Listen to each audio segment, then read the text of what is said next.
Hello. Before we start today's episode, if you would like a condensed version of what I'm talking about in this podcast, go ahead and subscribe to the Perfectionist Guide. You can read the entire thing in 3 minutes or less. To access this, go to CourtneyLoveGavin.com/newsletter. Are you a bit of a perfectionist, type A, hyper performer? Then you know that having the audacity to see an ideal and bring it into reality while breaking generational habits of hustle can be tough, but it doesn't have to be. If you are ready to burn bright instead of burning out, to lead without losing yourself, and to enjoy the life you have worked so hard to create, then keep listening.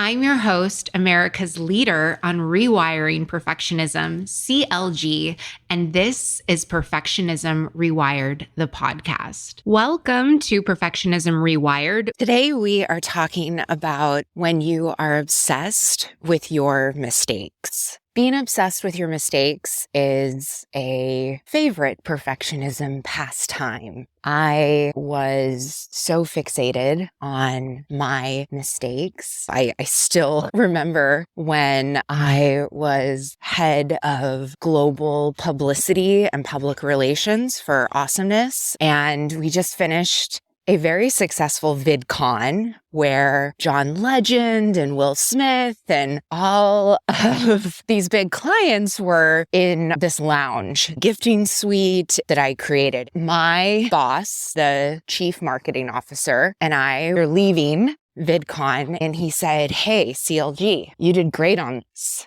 I want you to know that." A compliment from him was like, whoa. Usually a good job from him would be he didn't scowl at you. This was before I rewired my perfectionism. I looked at him and said, well, this isn't really a public relations type thing, so it doesn't count.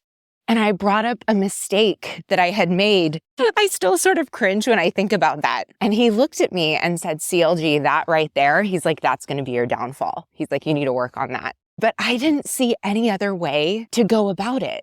Maybe you're like me where you could get 100 pieces of praise, but you get one Nastygram from someone whose opinion you don't even care about. It could be a TikTok account with nothing posted, no photo. They comment on one of your videos. They're like, ew. Ask me how I know that. And that is all that you can think about. Why did I make this mistake? I can't believe I did that again. And it weighs on you. I understand that. I've been there. And I also know what it's like on the other side.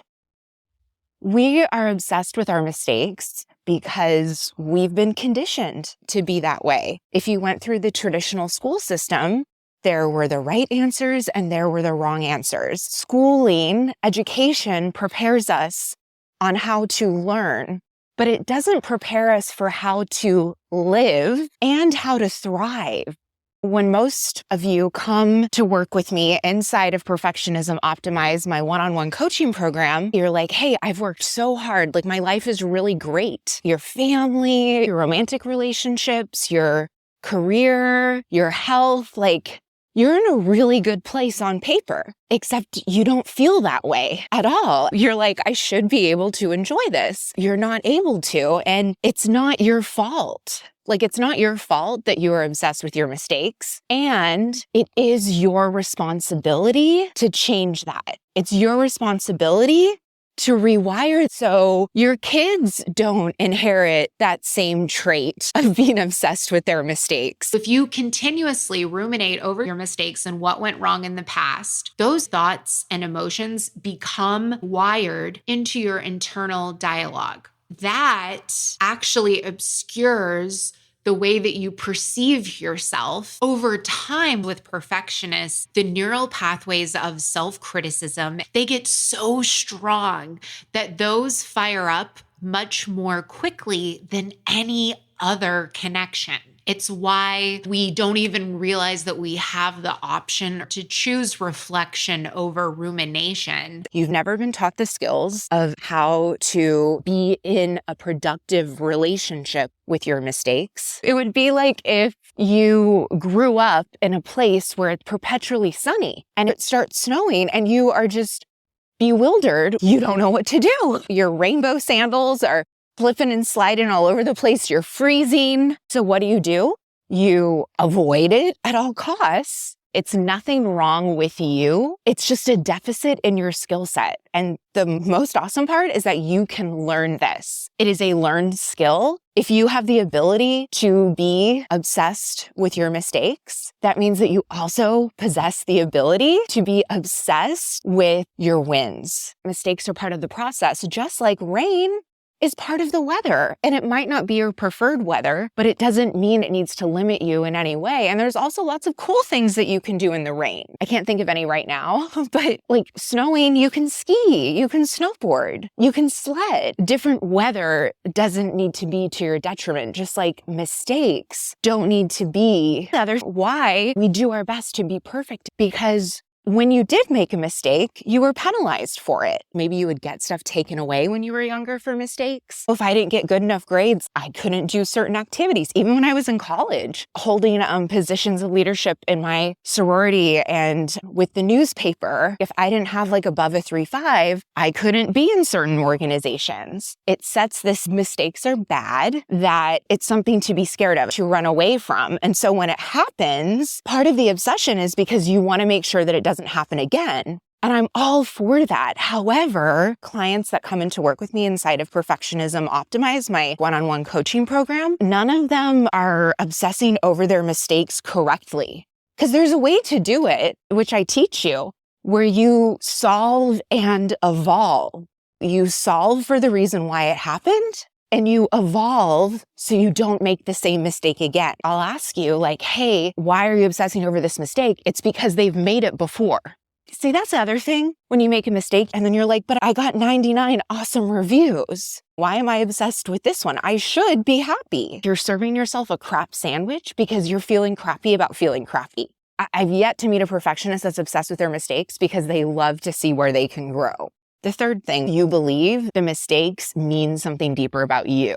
If I thought rain was just rain, I'd be like, okay, it's raining. If I thought rain meant I was going to be bankrupt, I would have a very different reaction to rain. If I thought that rain might be some permanent record on who I am as a human, it means that you're not smart, I would care a lot about that rain. Being obsessed with your mistakes, it's a habit. Just like catastrophizing is a habit and worrying is a habit and criticizing yourself is a habit, it's just what you're practiced in doing. Of course, it's going to be the natural thing you notice and you look for because of your reticular activating system, the scanner in our mind that tells our conscious brain what inputs to focus on. You've trained your reticular activating system to notice the mistakes. You've been doing it for so long. That's all that your reticular activating system noticed. That's why we do neurosculpting together, to interrupt your pattern and to give you other means of dopamine. Dopamine is not the feel-good neurotransmitter. It's the predictor, and that's what makes us feel good. It's the certainty in that. Chastising yourself, obsessing over a mistake, you know how you're going to feel. Yes, you're going to feel crappy, but again, it's the crappy that you can count on. As weird as it sounds, that's what's actually happening. Also, maybe you're in an industry like when I worked in PR, there were billions of dollars on the line. Excellence was just the expectation. I work with a lot of engineers, surgeons, doctors, pilots, and auditors, and people where being precise, being exact, they need that order of precision in their career. Maybe you are in a career where precision is required. That is even more reason why you need to come work with me so I can teach you the solve and evolve method. If you recognize that you were never taught the tools, if you recognize that you also had consequences for making mistakes, and if you're like, CLG, you're reading me like a menu, and you don't want to be obsessed with your mistakes, you want to be obsessed with enjoying your life, I would love to help you. If that is you, go to CourtneyLoveGavin.com/optimize. And if you are obsessing over your mistakes, you're going to want to listen to tomorrow's episode where I give you this super fun tool. Like the worry window is cool. I wouldn't necessarily call it fun. Tomorrow's is fun. If you like fun and you want to stop obsessing over your mistakes, subscribe. Are you tired of being in a robotic relationship with success, with zero meaning or joy during the process, where your victories feel anticlimactic? If you're nodding your head yes, listen closely because I might have the solution you've been searching for. Highly individualized one-on-one coaching experience. I give you my key framework to taking charge of your Ferrari drive. Proven to work even for the most type A, high-strung, stubborn perfectionist. If you want to save yourself years of trial and error, just click the link in the show notes and start your transformation today.